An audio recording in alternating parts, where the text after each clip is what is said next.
Hello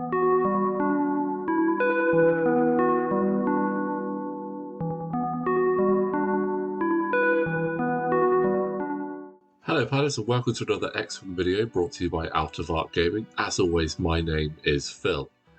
In this video we'll be looking at the 4 main scenarios introduced in 2.5, how to get them set up and how to score points for them.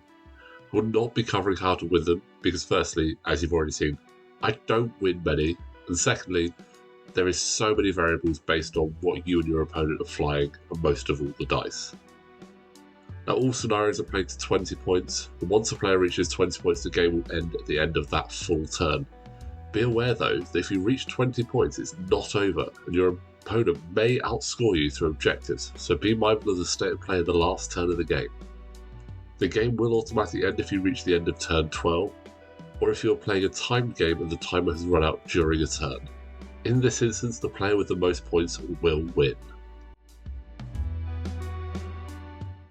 The first scenario we'll be looking at is Chance Engagement. This is the most simple of the 4 scenarios and the closest in resemblance to the original dogfight format of 1.0 and 2.0. Setup for this is very simple with a single objective marker placed in the centre of the board. Placing this is exactly the same for all 4 scenarios, but to do this there are 2 methods. First, you can bring both of the corners together and this will give you the centre of the board. Alternative, if you have the range 1.5 ruler, like the ones we have from Buy the Same Token, you can measure this out as it is 4.5 from each board edge.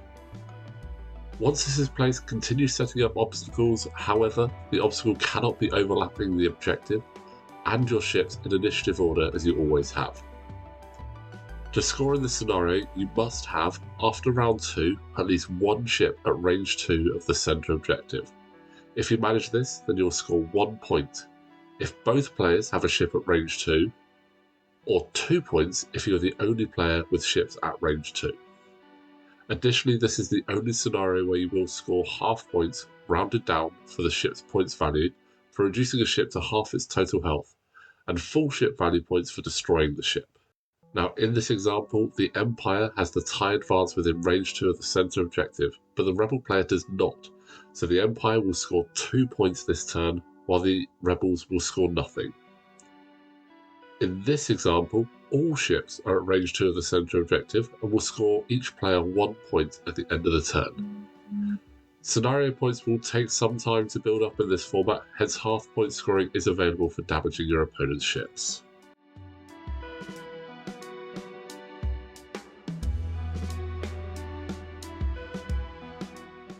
Next up we have Scramble the Transmissions. In this scenario there are 3 objectives.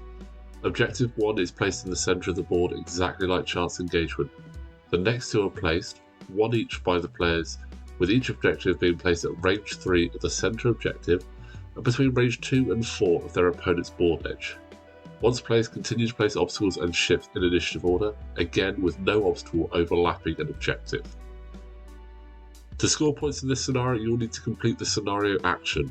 Whilst at range 1 of an obstacle from round 2, you can claim the satellite. This can only be done during the perform action step and cannot be completed at any other time by that ship. You will then place a token on the objective showing that you have claimed this. Your opponent can claim the satellite from you by also performing this scenario action when at range 1 of the satellite and placing their own token on the satellite. At the end of the round, you will score 1 point for each satellite you have claimed. For this scenario, you will only score points for destroying your opponent's ships, equal to that ship's points value. In this example here, the Empire player has claimed 2 objectives and the Rebel player 1, so this increases their score by 2 points and 1 point respectively. One thing to note with this scenario, you cannot link the scenario action with another action, so you will be sacrificing your action step. Also be aware of any ships of your opponents that may move after yours, as they can capture the objective and it might be worth actually using your action for something else in this instance.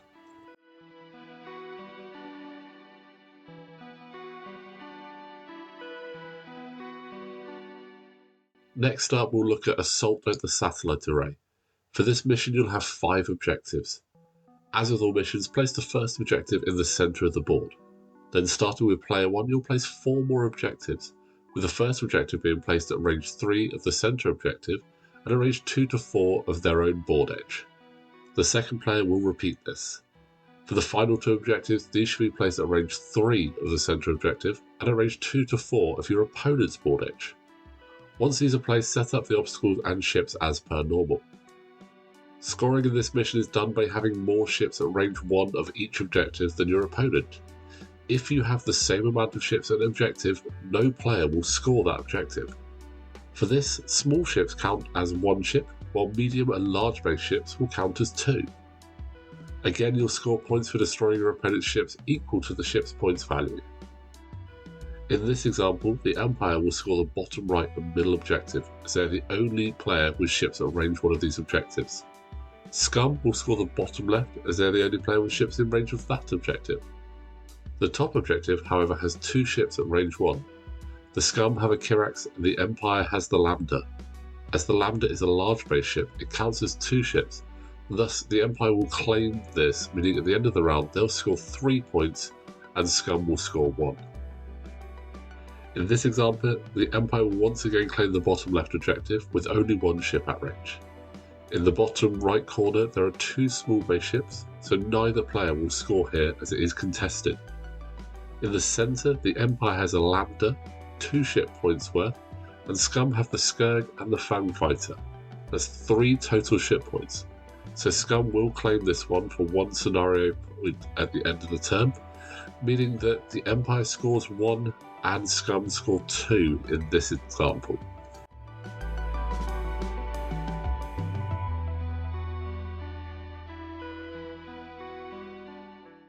The final scenario is Salvage mission. For this, you'll set up the objectives exactly the same way as you do in an assault at the satellite array, with 5 objectives being placed. For this, your objective is to secure the supply caches, and you'll earn 1 point at the end of the turn, starting from round 2, for each supply cache you are towing. You will also score points equal to the ship value for each ship you destroy. The scenario action allows you to tow a cache as long as you are at range 1 of an objective and complete the scenario action. This can only be performed in that ship's perform action step. Once you are towing a supply cache, move that objective mark to the ship's card and place a marker next to the ship to identify that it is towing an objective. When towing an objective, the ship is not able to perform the following actions: barrel roll, boost, decloak, slam, or gain a cloak token. You can force a ship to stop towing a cache by landing a critical hit on the ship. This will trigger any time an uncancelled crit is rolled when attacking the ship, even if the ship is shielded. Should a ship be placed into reserve, such as Moralo Aval leaving the board, then the supply cache is removed and placed back on the board. If a ship leaves the board edge for any other reason, then the supply cache is jettisoned. In both cases, before the ship leaves the board, place the supply cache at range 1 of the ship, fully on the board. You can, at the start of the end phase, stop towing the objective. To do this, place the objective marker back on the board within range 1 of the towing ship. If you do this, you will not score the objective this round. This token can be placed anywhere in range 1 of your ship.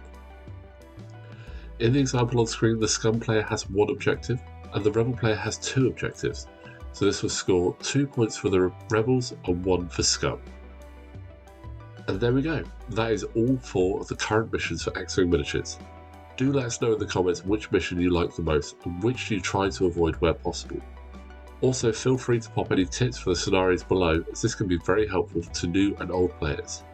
Thank you again for watching this video. If you enjoy what we're doing here at Out of Arc Gaming, consider joining our Patreon with a link in the description and gain access to our Discord where we talk all things Star Wars. And as always, please do like this video, subscribe to the channel, and we will see you next time.